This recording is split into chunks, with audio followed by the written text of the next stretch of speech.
بابا جان کی وفات کے بعد امی شدید حالات کے سبب بیمار رہنے لگیں۔ انہیں ٹی بی تھی۔ میرے 8ویں جماعت تک پہنچتے پہنچتے وہ ہمت ہار چکی تھیں۔ ان کے بعد اب میرا سب سے قریبی رشتہ خالہ کا تھا۔ وہ مجھے اپنے گھر لے آئیں۔ خالہ کا ایک ہی سپوت راحت تھا۔ ہم دونوں ساتھ ہی پڑھتے تھے۔ جب ذرا ہوش سنبھالا تو خالہ ہماری منگنی کر کے ہر اندیشے سے آزاد ہوئیں۔ ادھر خاندان بھر میں خالہ کی نیک دلی کے چرچے ہونے لگے کہ انہوں نے رحم دلی سے کام لے کر سگی بابی کو در در کی ٹھوکروں سے بچا لیا ہے۔ خالو میرے چچا تھے۔ ایک ہی گھر میں اپنے منگیتر کے ساتھ کھیلتے ہوئے بڑی ہو گئی۔ جب رشتوں کی سمجھ آئی تو منگیتر سے حجاب بھی آنے لگا اور میں راحت سے الگ تھلگ رہنے لگی۔ بات بھی کرنے سے گریز کرنے لگی۔ اس کو شرم و حیا کہہ لیں یا خالہ کی تربیت، جو اپنے سپوت سے میری منگنی کر کے بظاہر ہر اندیشے سے بے نیاز ہو گئی تھیں، لیکن اندیشے شانت بھی ہو جائیں تو شیطان انسان کے پیچھے لگا رہتا ہے۔ جب موقع پاتا ہے وار کرنے سے نہیں چوکتا۔ بے شک میں راحت سے دوری اختیار کیے رہتی تھی، لیکن بہرحال وہ میرا منگیتر تھا۔ مجھے اس سے لگاؤ تھا۔ وہ ایک خوبرو اور دلکش نوجوان تھا، لیکن میرا تو بچپن کا ساتھی تھا۔ حالانکہ مجھ سے 10 برس بڑا تھا، پھر بھی وہ میرے ساتھ کھیلا کرتا تھا۔ ایک روز کی بات ہے، خالہ کسی تقریب میں گئی ہوئی تھی کہ اچانک راحت گھر آ گیا۔ میں اکیلی تھی۔ دوپہر کے 3 بج رہے تھے۔ وہ سیدھا میرے کمرے میں چلا آیا اور مجھے ہاتھ سے پکڑ کر سحری پر بٹھا دیا۔ میں بھی اس طرح اس سے بے تکلف نہ ہوئی تھی اور یہ احساس بھی تھا کہ گھر میں دوسرا کوئی نہیں ہے۔ میں خوف سے ٹھنڈی پڑ گئی تو وہ ہنسنے لگا۔ عجیب لڑکی ہو، اپنے ہونے والے شوہر سے ڈرتی ہو؟ دیکھو تم میری ہونے والی بیوی ہو۔ کافی دیر تک وہ مجھ سے ایسی باتیں کرتا رہا اور میں ہوں ہاں میں جواب دیتی رہی۔ گھبراہٹ کے مارے میرا برا حال تھا۔ جی چاہتا تھا کہ جلدی سے خالہ آ جائیں تاکہ میری راحت سے جان چھوٹے۔ وہ بہت غور سے میرا چہرہ دیکھ رہا تھا۔ آخر کہنے لگا، تم مجھ سے اتنا کیوں شرماتی ہو؟ کیوں اس قدر دور دور رہتی ہو؟ مجھے یہ بات پسند نہیں ہے۔ آج میں تمہارے اور اپنے درمیان ان بے معنی فاصلوں کو مٹا ڈالنا چاہتا ہوں تاکہ تم بے تکلفی سے مجھ سے بات کر سکو۔ میں نے بہت اس سے دامن چھڑانا چاہا۔ بدقسمتی سے وہ میرا منگیتر تھا اور اسی حق کے واسطے سے میں وقت سے پہلے ہی سہاگن ہو گئی۔ وہ تو چلا گیا، مگر جب خالہ واپس آئیں تو شام تک میری آنکھیں رو رو کر سرخ ہو چکی تھیں۔ انہوں نے کچھ پوچھنا چاہا لیکن میں افسردہ تھی کہ خالہ کی ہمت نہ پڑی۔ وہ اکثر مجھے اداس دیکھ کر یہ خیال کر لیتی تھیں کہ مجھے اپنی مرحومہ ماں کی یاد آئی ہوگی۔ اس پر وہ مجھے کہتی کچھ نہ تھیں، البتہ پیار برا سلوک زیادہ کرنے لگتی تھیں۔ اس دن بھی انہوں نے ایسا ہی کیا۔ مجھے کام نہ کرنے دیا، کھانا خود پکایا اور کافی دیر تک ادھر ادھر کی باتیں کر کے میرا جی ہلکا کرنے کی کوشش کرتی رہی۔ دنوں میں ارادہ کرتی رہی کہ اس واقعے کا ذکر خالہ سے کر دوں، مگر کیسے کرتی؟ حجاب مانے تھا اور میں راحت سے بھی ڈرتی تھی۔ تب ہی یہ سوچ کر چپ ہو گئی کہ خالہ کے دل میں برائی ڈالنے سے کیا فائدہ؟ جو ہونا تھا وہ ہو چکا۔ اب آخر تو میں نے راحت ہی کی دلہن بننا ہے۔ دراصل مجھ میں ہمت نہ تھی۔ جانے کیوں یتیم بچیاں بزدل ہو جاتی ہیں، لیکن قدرت کو میری یہ رازداری منظور نہ تھی۔ اس نے خود میرا راز افشا کر دیا۔ تب خالہ نے حیران ہو کر پوچھا، یہ سب کیا ہے؟ اپنے صاحبزادے سے پوچھئے، وہی اس غلطی کے ذمہ دار ہیں۔ خالہ نے راحت سے پوچھا تو وہ قسمیں کھانے لگا۔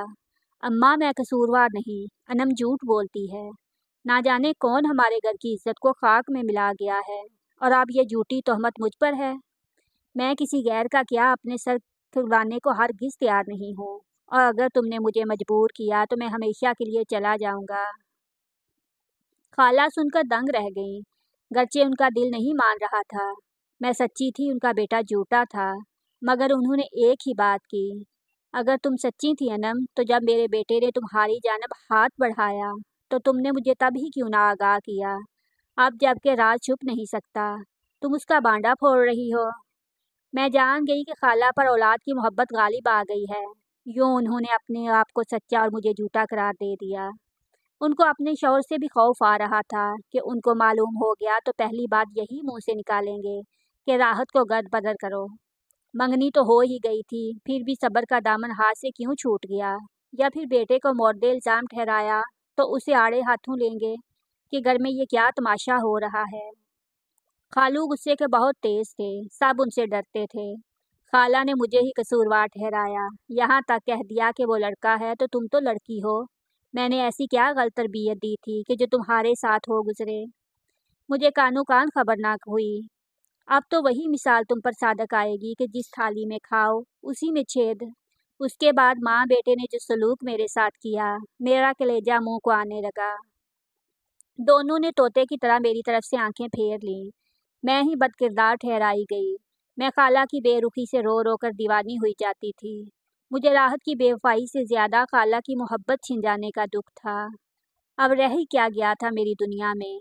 एक खाला की मोहब्बत का सहारा बचा था, सो वो भी टूटा। दिल से राहत के लिए बददुआएं निकलने लगीं। सोचती थी कि अगर मैं पसंद ना थी तो मुझसे शादी ना करता, मना कर दिया होता। ये सब चाल चलने की क्या ज़रूरत थी। बेटे के तेवर देखकर उससे डर गई। साफ कह दिया कि मैं ये फंदा अपने गले में नहीं डाल सकता।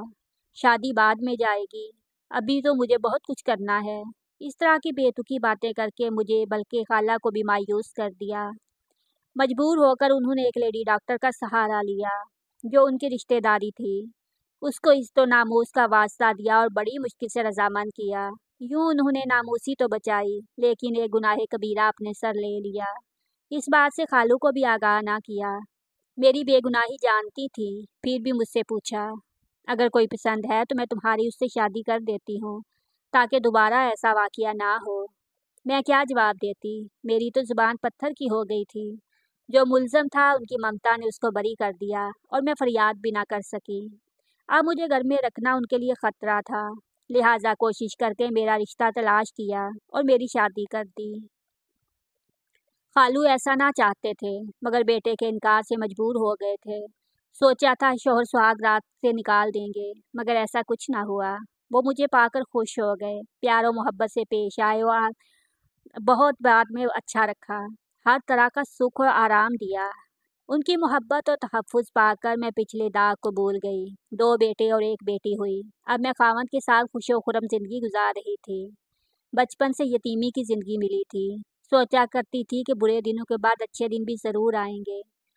शादी के बाद यूं ही यतीमी की तकलीफ दौर ख़त्म हुआ, अल्लाह ताला ने मुझ पर रहमतों की बारिश कर दी। दिन सुकून से गुजर रहे थे। ये मेरी ख्वाम ख्याली थी। वक़्त एक सा नहीं रहता। शौहर के घर में मेरे लिए सुख की घड़ियाँ बहुत कम थीं, क्योंकि खालू सगे चचा थे। अगरचे उन्होंने मुझे बेटी की तरह रुखसत किया था, लेकिन मेरी शादी के बाद उनको एहसास हुआ कि जो प्यार एक बेटी को दिया जाता है, वो ऐसा प्यार मुझे नहीं दे सके। उन्हें अपनी खिफ़्त का तब एहसास हुआ जब मैं उनके घर से रुखसत हो गई थी। वजह ये थी कि मैंने उनकी खिदमत में भी गफलत ना की थी। हर वक़्त उनकी ताबेदारी किया करती थी। उनके सारे काम बहुत खलूस और नीति से करती थी। अलग सुबह उठकर चाय उनके हाथ में देना, वक़्त पर नाश्ता देना, उनके कपड़े धोकर इस्त्री करना, जूते पालिश करके रखना फ़र्ज़ था। जो काम बेटियां भी शायद इतनी तवज्जो से ना करती होंगी, मैं करती थी। मेरे वजूद से उनको राहत थी। ये बात इस वक्त खालू को समझ में आई जब मैं उनके घर में ना थी। खाला इतना ख्याल ना रख पाती थी। वो देर से उठती थी और खालू को जल्दी काम पर जाना होता था। अब वो खुद चाय तैयार करके काम पर निकल जाते, खाला को ना जगाते। उनको वक़्त पर धुले हुए कपड़े, वक़्त पर खाना, अब हर चीज़ की तकलीफ़ हुई तो उन्होंने सोचा कि अनम मेरा कितना ख्याल करती और मैंने उसकी परवाह ना की। अपनी इस खता का अज़ाला करने वो अक्सर मेरे घर आते और कहते कि बेटी, मेरा घर तेरा है, मैं तुम्हारे बाप जैसा हूँ, लिहाजा तुम्हारी खैर खबर लेना मेरा फ़र्ज़ बनता है। ईद, शब रात या जब भी मेरे घर आते तो खाला को मजबूर करते कि चलो बेटी को ले आते हैं, इसका हमारे सिवा और तो कोई है नहीं। बच्चियां शादी के बाद त्योहारों और तकरीबात पर मेके आती हैं। बेचारी खुद से तो नहीं आती, हम ही उसे ले आते हैं ताकि उसे ये एहसास संग ना करे कि उसका मेका नहीं है। खालू को अंदर के मामले का तो कोई इल्म ना था। खाला आनाकानी करती तो उनको बुरा भला कहते। वो दोनों मुझे लेने आ जाते। बेशक खाला दिल से यही चाहती थी कि मैं उनके घर ना आऊं, ताकि मेरा सामना उनके बेटे से ना हो, मगर खालू की वजह से मजबूरन उनको आना पड़ता था। मैं लाख ना करती, मगर मेरे शौहर जो भले मास से कहते, तुम्हारे बुजुर्ग हमारे घर चल कर आते हैं, तुम्हारे वालिदैन की जगह हैं, उन्होंने पाला पोसा है, मोहब्बत से आते हैं, तुम उनको मना ना करो और 2-4 रोज़ के लिए चली जाओ। अब मैं भी मोहर बालब क्या क्या कहूँ क्या नहीं, क्यों नहीं जाना चाहती, जाना ही पड़ता था। खालू को इस बात का दुख था कि राहत ने मुझसे शादी से इनकार किया था, एक यतीम बच्ची का दिल तोड़ा था। वो बेटे से इस वजह से नाखुश थे, तभी और ज़्यादा मेरा ख्याल करते थे। अगरचे मैं खाला के घर कम कम जाती, कभी बच्चों की बीमारी का बहाना बनाती और भी कोई, और बहरहाल जिस बात का डर था वो होकर ही रही। एक रोज़ मैं छत पर कपड़े फैलाने गई तो राहत ऊपर आ गया। खाला सो रही थी और खालू घर पर ना थे। ईद में 2 दिन बाकी थे। वो आते ही बोला, माजी को कितनी जल्दी फरामोश कर दिया तुमने, बेवफा औरत का एतबार नहीं होता। मैंने बेवफाई नहीं की, तुमने मुझ पर सितम ढाया और बेवफाई भी तुम ही ने की, मुझसे शादी से इनकार किया। मैं तुम्हारी खाला की लड़की थी, कोई गैर नहीं, चचाजाद भी थी, मगर तुमने ना जाने क्यों मुझ पर इतना जुल्म ढाया। माफ़ कर दो। उसके बाद उसने मुझे फिर से माजी के रास्ते पर चलने का कहा, मगर मैंने साफ इनकार कर दिया। मैं प्यार करने वाले शौहर अपने बच्चों के बाप से धोखा करने का तसव्वुर भी नहीं कर सकती थी।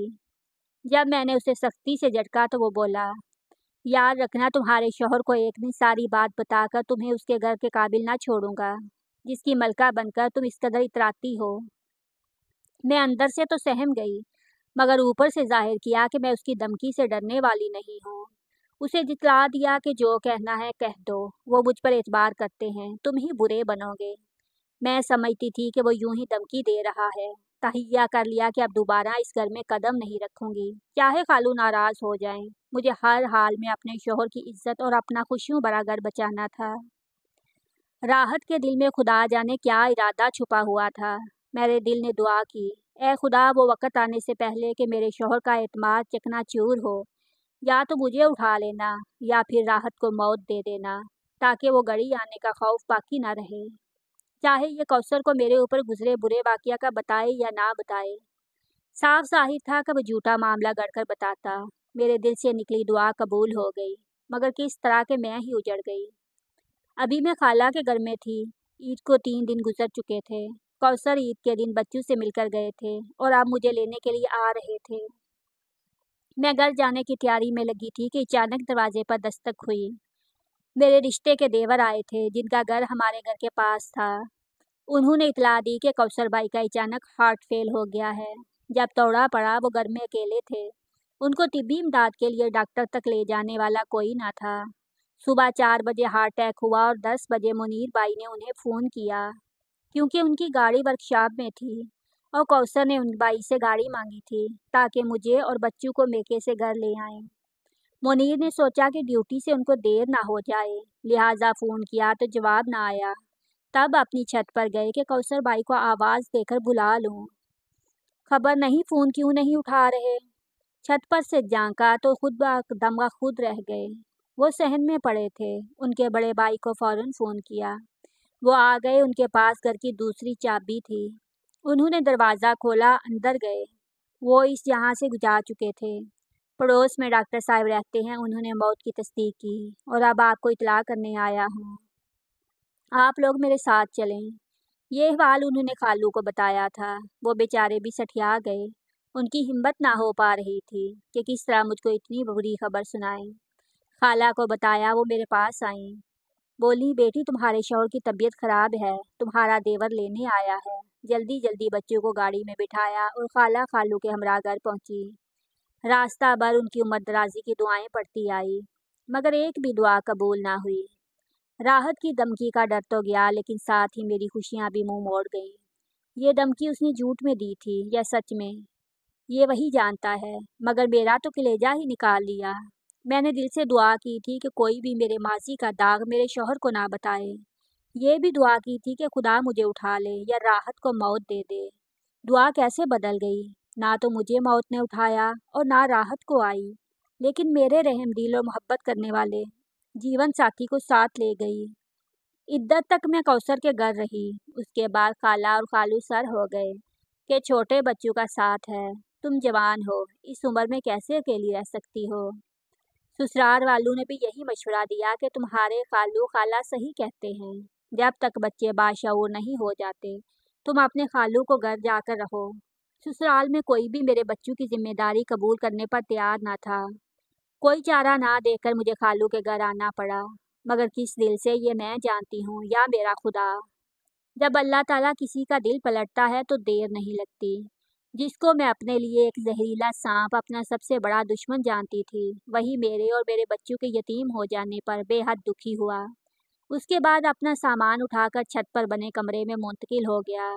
राहत बहुत अच्छा कमा रहा था, उसका कारोबार जम चुका था, उनके पास रुपए की कमी ना थी, लेकिन उसने अभी तक दूसरी शादी ना की, जबकि पहली बीवी जो उसकी पसंद से इस घर में बहू बनकर आई थी, शादी के साल बाद ही तलाक लेकर चली गई। मेरी बेवगी में इसने अपनी खता का हक इस तरह अदा किया कि हमारे खर्चे के लिए खाला और खालू को अलहदा रकम देने लगा, लेकिन मुझे इस बात का इल्म ना था।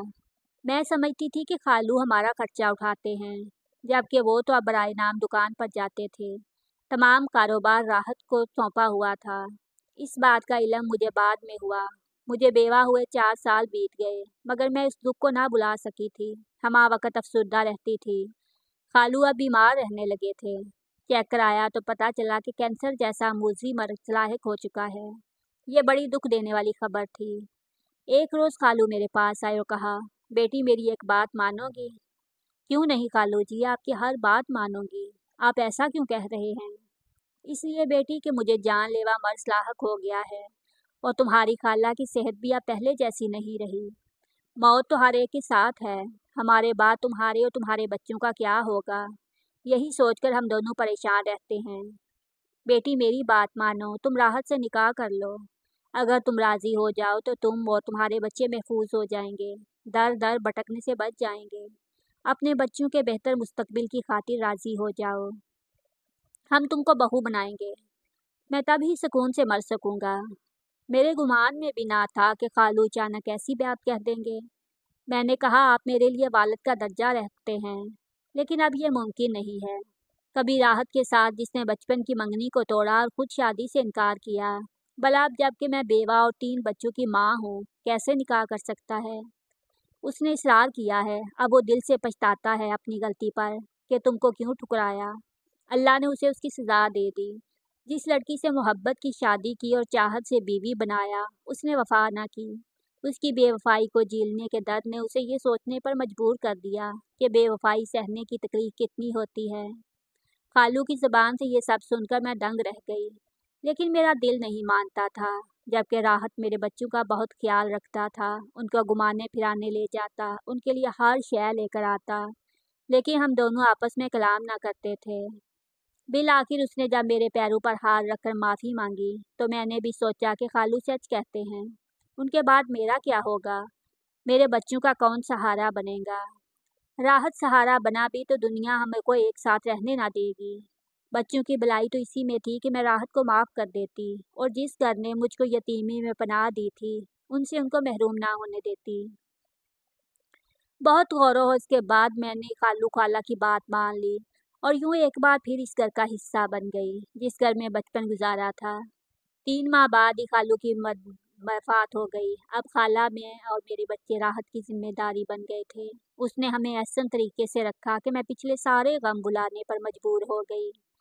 कभी कभी ये शिकवा ज़रूर मेरे लबों पर आ जाता कि राहत, अगर तुमने मुझसे शादी करना ही थी तो वक़्त पर क्यों ना की? क्यों मुझे इतना दुख दिया और बीच मझदार में छोड़ दिया? एक रोज़ उसने जवाब दे ही दिया। इंसान से भूल हो जाती है और वो गलत फैसला कर बैठता है।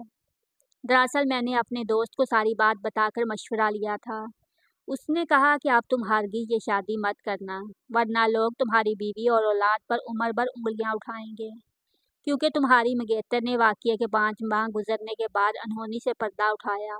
अगर वो पहले इस बात से तुम्हारी वालदा को आगाह कर देती तो गलती पर पर्दा पड़ जाता, लेकिन अब उसे छुपाया ना जा सकेगा और सारा ख़ानदान तुम लोगों पर थू थू करेगा। बस मैंने अपने जहन से ना सोचा और तुमको बीच मझदार में छोड़ दिया, मगर तुम्हारी शादी के बाद बहुत पछताया, और यही पछतावा दोज़ख की आग बनकर मेरे वजूद को जलाता रहता था। मुझे किसी पर चैन ना आता था। सद शुक्र कि तुम मिल गई हो तो सुकून मिला है। इंसान जब राह रास्त पर आ जाता है तो उसे वाकया सुकून मिल जाता है। अब तो मैं तुमको छोड़ने का तसव्वुर भी नहीं कर सकता। मज़ीद अच्छी वीडियोस के लिए हमारे चैनल को सब्सक्राइब कीजिए। शुक्रिया।